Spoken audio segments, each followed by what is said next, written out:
Welcome to the Deep Dive on the Basketball Show. I'm your host, Paul Sir, and I'm pleased to be joined by the man who is making the rounds in the NBA right now. The lead NBA reporter from the Washington Post, Ben Golliver, joins me again. And Ben, you're in the Twin Cities now, but my gosh, you have been a road warrior.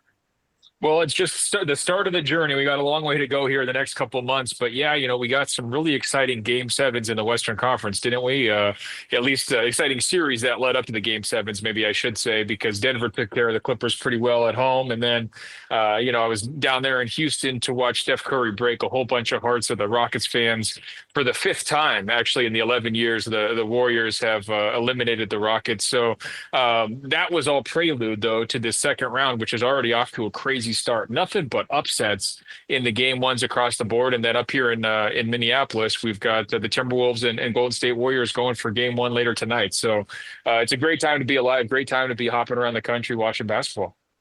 You know what? Let's start with tonight, and we'll work backwards because we have so much to talk about. But did you ever think, like, here you are, the Timberwolves, you're a 6th seed and you have home court advantage because the 7th seed Warriors are coming into town. The Western Conference, as we talked about many times, Ben, is so insanely crazy, and even across the board. That certainly has been borne out in the first round. But now I have to admit, I was really pulling for the Warriors because I admire what Houston has done. And I think they are a real team of the future if management takes care of business like they seem to be taking care of business. But I'm A, partial to the Warriors, but B, this matchup is just really delicious between the T-Wolves and the Warriors for a whole bunch of reasons, isn't it? Well, for sure. I mean, you've got the 6 versus the 7, which is pretty crazy because on the last day of the regular season, both the Timberwolves and the Warriors were trying to fight to stay out of that play-in tournament. And Minnesota squeaked by and got the 6th seed. Golden State didn't. They had to win, from the play-in tournament and then go on and upset the Houston Rockets, that number 2 seed, like you described. So it's already been kind of a journey for them. But what we've seen develop, it's not a huge surprise. I mean, Steph Curry is still just an absolute madman. We got a little taste of that Paris Steph, the Olympics version of Steph in game 7, where he's hitting these deep 3-pointers and he's uncorking these reverse layups over his head.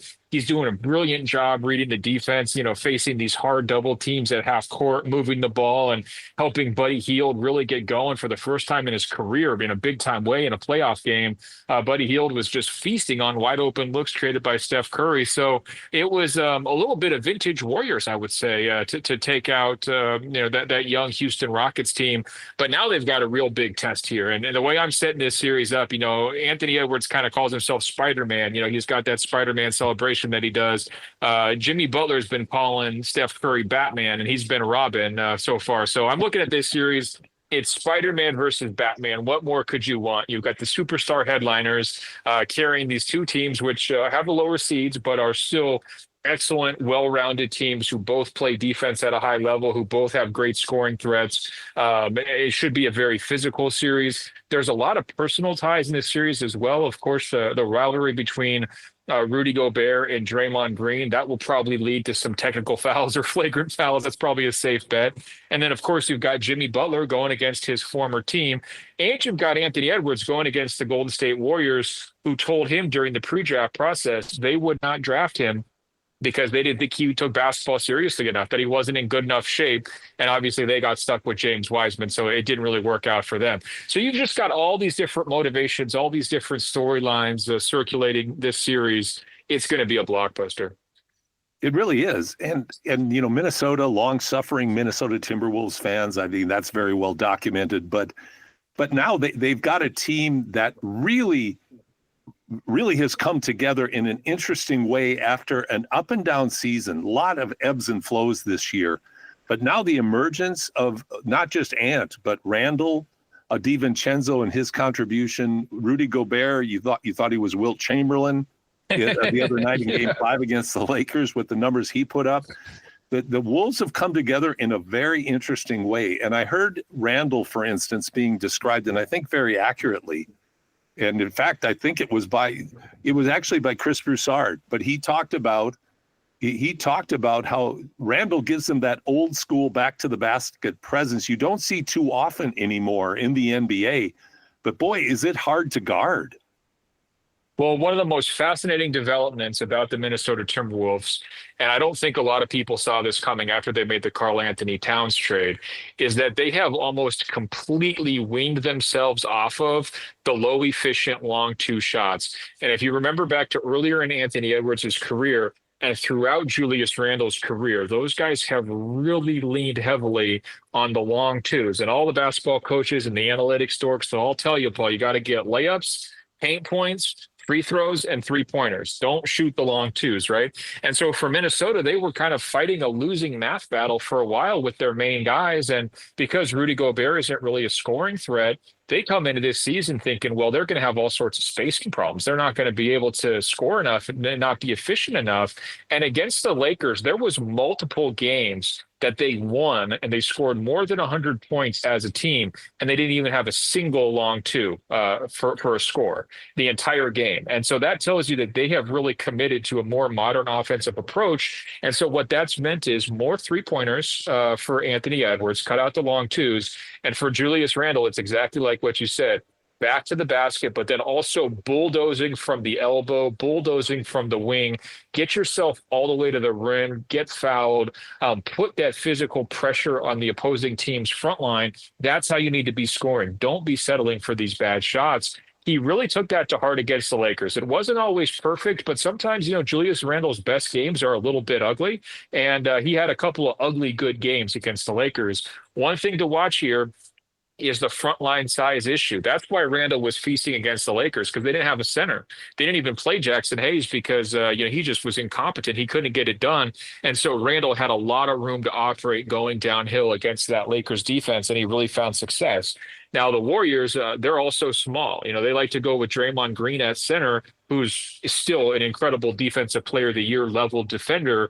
But the Warriors, by and large, are going to be small too. And so that creates an opportunity for Randle to do the same bulldozing type offense. What I do like about this Warriors defense, though, is they're very handsy. They're very good at steals. They're very good at blocks.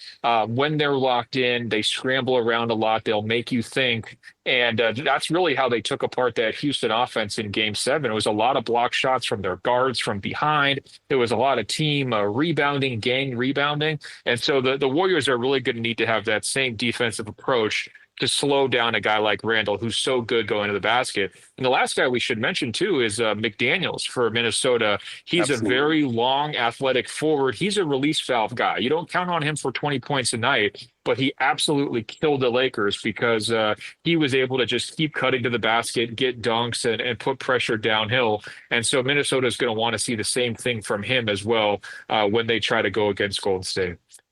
Talking to Ben Golliver from the Washington Post here on the Deep Dive on the Basketball Show. Ben, really good points, I think, all the way through. I'd like to point out why, to me, Steph Curry is Mozart personified in a basketball body. So let's hear it. The first night, the first overture was he didn't score. He hardly scored. I think he had 3 points at halftime, but he was so effective. And of course, like as you mentioned, getting Buddy Hield the shots, and Buddy stepped up. I mean, he was in his zone. He was ready mentally, physically, and he got wide open looks. And when you watch shooters, once they get their confidence, all of a sudden the hoop looks like it's the size of a rain barrel. It's humongous. It's a golf green, not a golf hole. And Buddy Hield was ready for that. But Curry made it happen. He did not force. I have to say, I rarely tweet during a game, but my pressure valve kind of got released because I was frustrated with Steve Kerr in the way that the second half was starting to unfold, because Curry was still deferring to others and players that shouldn't be taking all the shots for the Warriors were taking all the shots. But then coming out of one of the timeouts, Curry started being Curry and hit those outrageous threes, those magnificent drives, while still being effective as a passer. It was, the second overture was just pure magic in the second half. How he took the Rockets apart, broke their hearts, shattered shattered their confidence. I mean, the way the shoulders slumped on the Rockets team was incredible to watch. And you really had to boil that down to Steph Curry's mastery of the game. And mastery of his body too. I mean, the aerobic Absolutely. capacity capacity for him, I guess maybe it's Kentucky Derby weekend this past weekend, so that's why I'm thinking about it. But I remember learning about Secretariat, the famous racehorse who just apparently had a heart that was like 2 or 3 times bigger than all the other horses. It was just, one of those freak genetic things. And so he could just run longer and faster than anybody else could.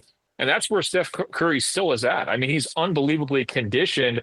And Amen Thompson, who's got to be in the conversation for Defensive Player of the Year this year, cramped up in Game 7 because he was trying to chase Curry around, even though Curry is 15 years older than him, right? So not only is he hitting those amazing shots, but he's working so hard to even get the ball because they were face guarding him, doing all these crazy junk zone defenses on him, boxes and ones, and he still found a way to get it done. So Mozart, I think, is a great comparison. He is a real virtuoso. And, it's always nice to see. There's been a couple tough years for Golden State, right? After the championship, they have to lose Klay Thompson. They have a play-in tournament exit. I mean, things just kind of aren't going great for them. The Jimmy Butler trade kind of restored their hope. It restored their talent level.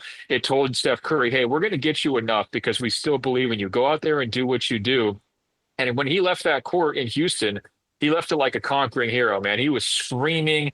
And in the ultimate sign of respect, the Rockets fans who had their hearts broken, like you described, they were there taking pictures and taking video of Steph Curry walking off the court because they wanted to have a souvenir to remember that pain. They want to be able to tell their kids, hey, man, I saw Steph Curry at his best, and he was pretty freaking good.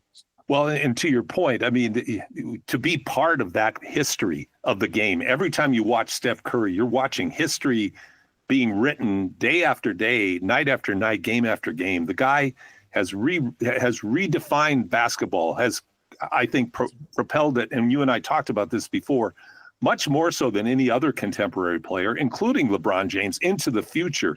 The NBA looks the way it looks today because of Steph Curry. And with that note, I'm going to segue over to the Boston, to the Boston-New York game last night. I wasn't watching in the first half. I had other things I was doing. I glanced at it and I saw Boston was up 20. And I thought, well, history's repeating itself again. But then I started watching the score and I go, oh my gosh, I guess it's not. Boston's stats. This is the effect of Steph Curry when you can't shoot like Steph Curry. You're 15 for 60 from three. You're taking 63s. In New York, they go 17 for 37. I mean, Boston lives, we've said that. They live and die by the three, along with being a very good team. But man, live by the sword, die by the sword, huh?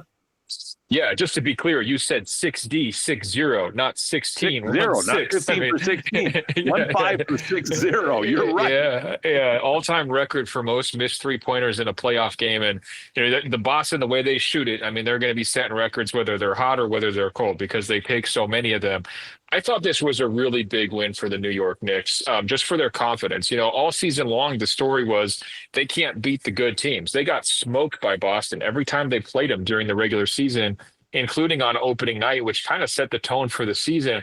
When the Knicks came through Los Angeles in March, unfortunately, Jalen Brunson had his ankle injury, but even if he wasn't injured, the confidence just really wasn't there. They didn't carry themselves like with the swagger of a championship team.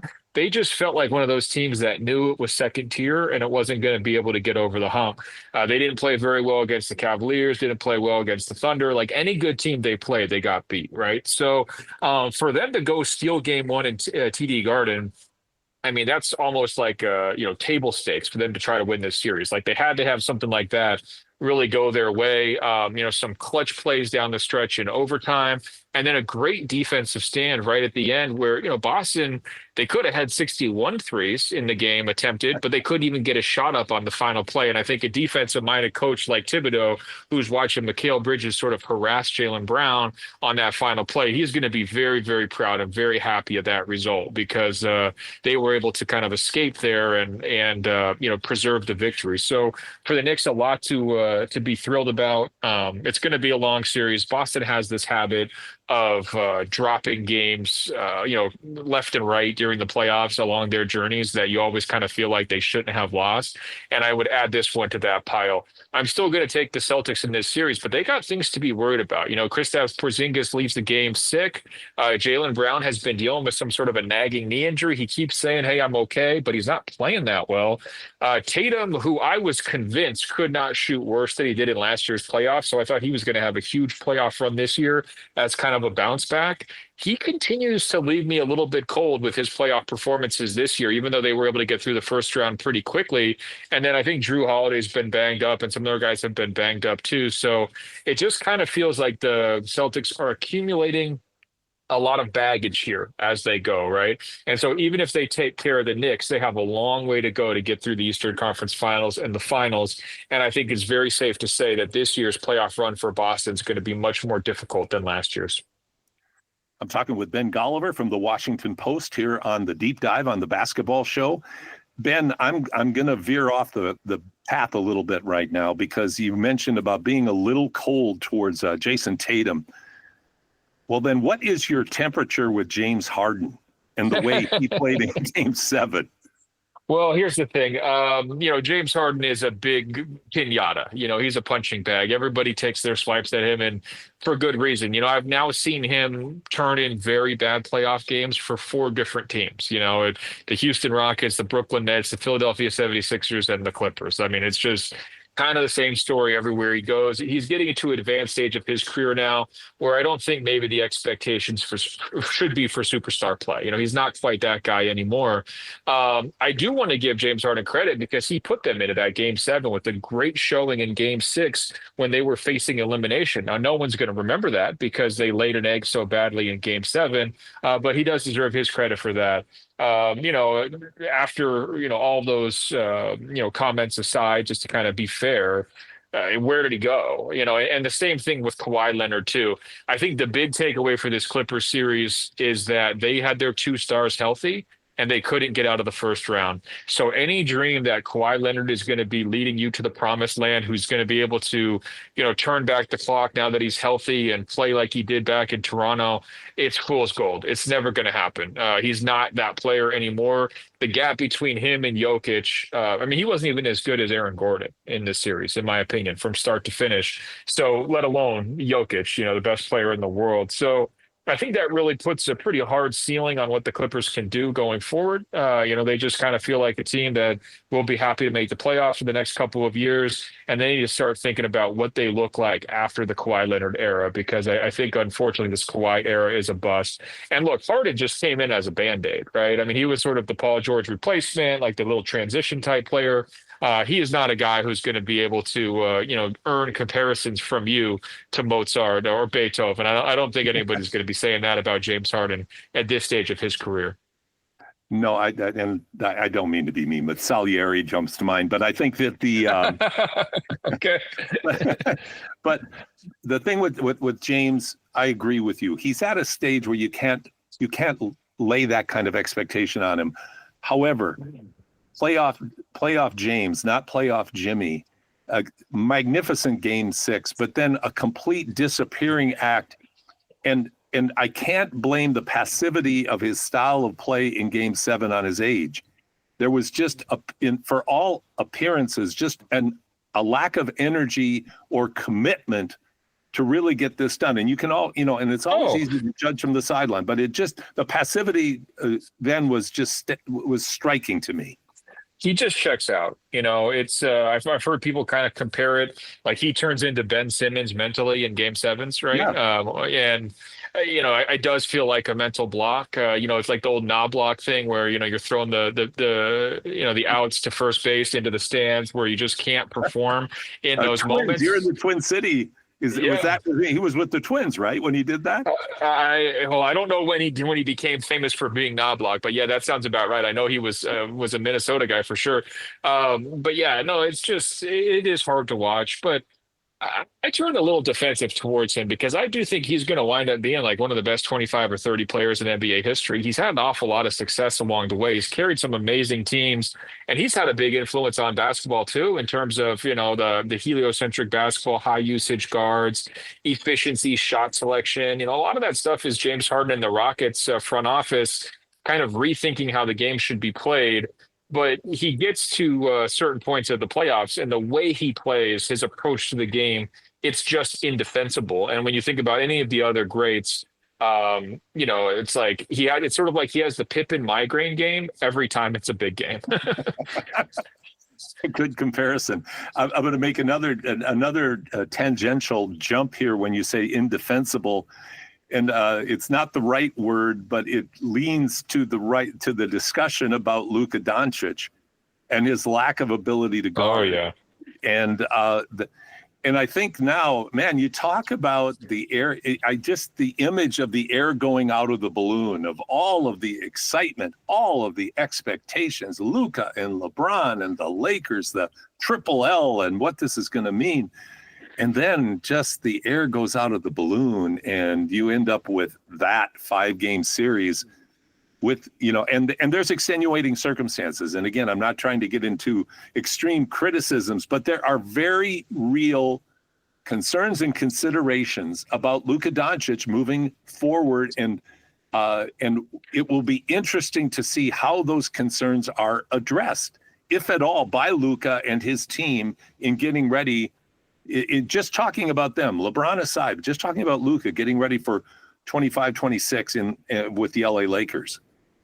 Yeah, well, we've all had that feeling where you go to a movie and you're super excited, and then the ending just sucks, and you walk out and you're just like, God, I got my hopes up for that. And that's exactly was the Lakers deal. And, pardon the Hollywood analogy, right? But that's just sort of how it felt walking out of that Lakers game after game 5. It's like, wait a minute. These guys make arguably the best trade of the last 20 years, and they can't even win more than one playoff game against a 6 seed. Like, they had home court advantage. It was stunning. To me, look, I still believe in Luka. I think that he had a very challenging season because of the trade and because of his injuries. I think he has an exceptional talent level. Now, obviously, that'd be on the offensive end, not the defensive end so much. And I think you can build a winning team around him, and especially a consistent winning team. To me, the question is, does LeBron James deserve to be a part of that group, or should he be a part of that group? Obviously, he deserves it because he's an amazing NBA player, all-timer. But like in the best version of the future Lakers, is LeBron the sidekick? And he just ran out of gas again in the playoffs. It's the same story for 3 straight years. Other younger stars have outperformed him late in games. Anthony Edwards, Nikola Jokic. And so I wonder, is it really in the Lakers' best interest to have LeBron on a $50 million salary if they're trying to build a winner around Luka? It doesn't make a ton of sense. And so I think that, they're not there yet. I imagine these guys are going to be teammates again next year. But I'm in the camp that says the Lakers cannot become championship contenders until they split up the Luka LeBron duo. And that duo had some great moments together, brilliant passing, just some really fun offensive moments down the stretch of the regular season that got everybody's hopes up. But these playoffs have been won on defense. Scoring is way down in the postseason. I think the Lakers averaged like 13 or 14 fewer points per game in the playoffs than they did during the regular season. And so that tells you all that razzle-dazzle offense that they had going on in March and April after the trade, that's not really what won games, and it wasn't the right formula. And so if you're going to try to build a better defense and kind of protect Luka, I think you're going to need some younger legs. I think you're going to need more depth. I think you're obviously going to need a center. And I'm not sure you can get all those things if you still have LeBron on the roster. Well, I don't think you can. And to me, the LeBron decision, we've touched on this before, but it's amazing how history repeats itself within the same franchises. Portland drafts centers with bad feet. Right. LA signs players to huge contracts and ends up absolutely paying for them. And to me, the LeBron effect is similar to the Kobe effect at the end of his career. LeBron wants, and for all intents and purposes, deserves to get paid. I don't know that anybody in the NBA deserves the money they get, but that's the money they get. But I agree with you. And running out of gas with LeBron, primary option LeBron, like you can't have that you can't have that amount of money put into a 41-year-old body, as fantastic as the man is, and expect to be able to build a solid team around him. Because I agree with you with Luka. Two things on Luka. I totally agree with all your comments about his talent and his ability, I believe, to lead a team to the NBA championship, with this asterisk. Similar to Larry Bird and the work he had to do in those dark ages of NBA strength and conditioning. He had to build his body up. Michael Jordan had to build his body up and change his body to be successful. I don't think you can avoid that if you're Luka. And I think the nagging injuries that Luka is starting to have are going to be we see it all the time in sports, Ben. Those injuries tend to compound themselves over time unless the root causes are addressed. Yeah, I mean, he needs to lose a lot of weight, and he needs to give himself some time off. And it sounds like he's going to go play in Eurobasket this summer, and so that's going to be another challenge for him, where he's pushing himself really hard. I think with Luka, I've heard some people kind of make the case that because he started to play professionally so young, maybe we should be considering him rather than just a 26-year-old superstar. It's kind of like an old 26, right? Like maybe he's 26 going on 30, and it's always something. There's always something bothering him during games. I mean, at the end of the series, it was his back. Before that, he's bleeding from his knees. I mean, there's a lot going on there. And so I want more than anything to see Luka realize his full potential as a player, because I think he's as talented as anybody in the NBA besides Joker. I mean, I think Joker's the only guy who has more pure basketball talent than Luka right now. The clock is ticking. He's not 22, right? I mean, he was in Dallas for a long time. That's why their fan base was so crushed when the trade happened. They had really built up a long relationship there. And now it feels like he's starting over in Los Angeles. And it's probably going to be a couple of years before they can really get the right team around him to give him a shot. So to me, the clock is ticking. And, I hope maybe he can get with some of those bodybuilding, the body sculptors, in California. There's a lot of people like that. He's got a lot of resources. Exactly right. And, get himself in that pristine condition so he can do his part. Maybe you'll be seeing him at Venice Beach. The thing, I agree with you, and in particular about your statement, Ben, about Luka reaching his potential. We want to see how magnificent Luka Doncic is able to be. When I was watching the other night when he hurt his back, that was the kind of back injury that reminded me of something that you'd see at the YMCA on Sunday from a guy who's not quite in the shape he needs to be. Right. Because how hard he fell compared to how badly he was hurt, they didn't add up. That's the sign of a body that's fatigued, not flexible, not ready for that kind of contact and impact. And again, I'm expounding a little bit, maybe a little bit more than I should, but I'm like you. I want to see the very, very best that Luka Doncic can have, because his 4-year-older Eastern European friend, Nikola Jokic, who has similar body issues, if you want to call it that. Last night, I thought that was a performance for the ages. Absolutely. And an ending that should be dissected. I really wanted to talk to you about the fouling up 3 strategy that Oklahoma City did at the end, because Joker put the Nuggets in position to steal that game, right? 40 plus points. I mean, just an incredible game.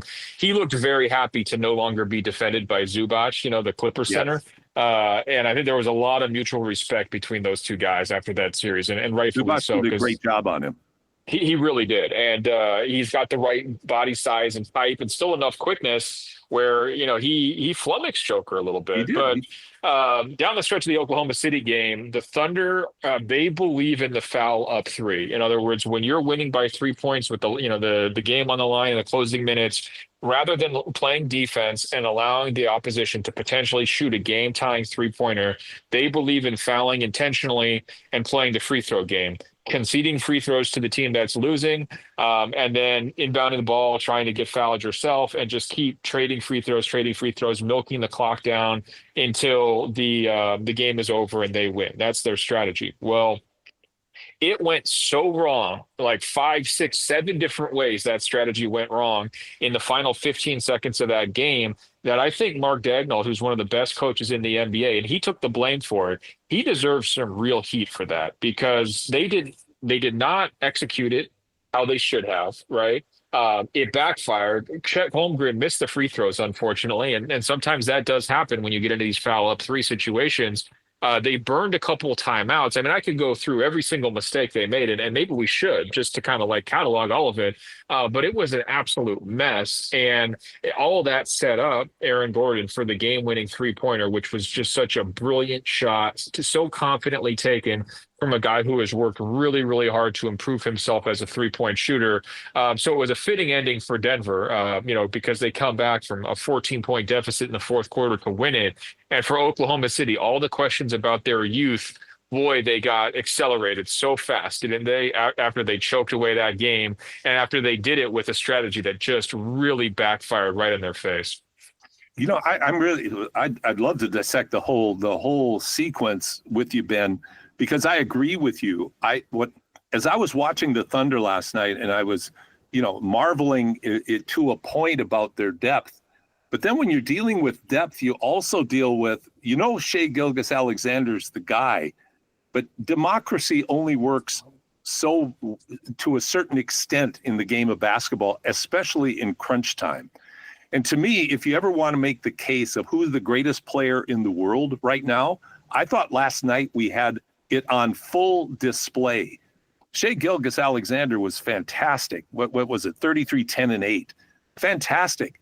But sharing the ball with an awful lot of guys who are still very good, but didn't perform at the level they needed to in crunch time. Going to your point about youth, 42, 22, and 6, carrying the team back. The kind of rebounds he got, the kind of and these aren't the stats that are going to show up. The kind of outlet passes he threw were incredible.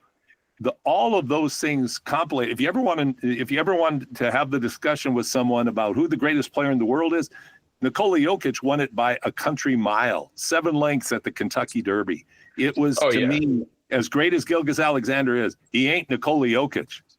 No question about it. And I thought Shai should win MVP this year because I thought, out of respect to the Thunder's season and his role. But I haven't heard a lot of people try to go the next step and make the case that Shai's better than Joker. And I think, as you just laid out, I mean, that's sort of why, right? It's like if you want a guy who can, bang with your centers down low, if you want a guy who can step out and shoot a three-pointer with a minute left, it's just a monster shot to help the comeback. If you want a guy who's the best passer, I think, in NBA history, I'm pretty much ready to go there. That's Joker. And so, he really stepped it up. I thought he had some down moments against the Clippers, some games where he maybe lost control of the rope a little bit. Maybe he's saving his energy, if he didn't think his teammates had it. But he's also basically coaching the team too. Like after they fired Michael Malone in these huddles, it seems like he's making substitutions and, leading the charge and everything. So it's quite the dynamic Denver has going on down there. And, it makes it fun to watch. The foul up three, though, a couple of the things they screwed up. First of all, they fouled too quickly. So no time was running off the clock. So all you're doing is setting up the opportunity for you to miss some free throws because you're not gaining any benefit by milking the clock down as you're going, which is kind of the whole idea of doing it, right? You're trying to cut into the opponent's amount of time that they have to kind of set up a play. That was a big problem. When they had their inbounds play, Shai went straight for a dunk because he was left open when he could have dribbled out the clock more and again cut into the amount of time that Denver had remaining. So I thought that was another mistake.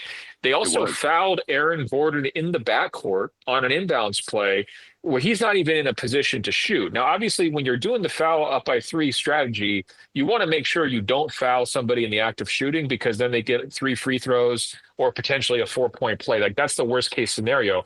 But if a guy is 80 feet from the hoop, you let him dribble at least to half court before you give the foul because you want that time to run off the clock.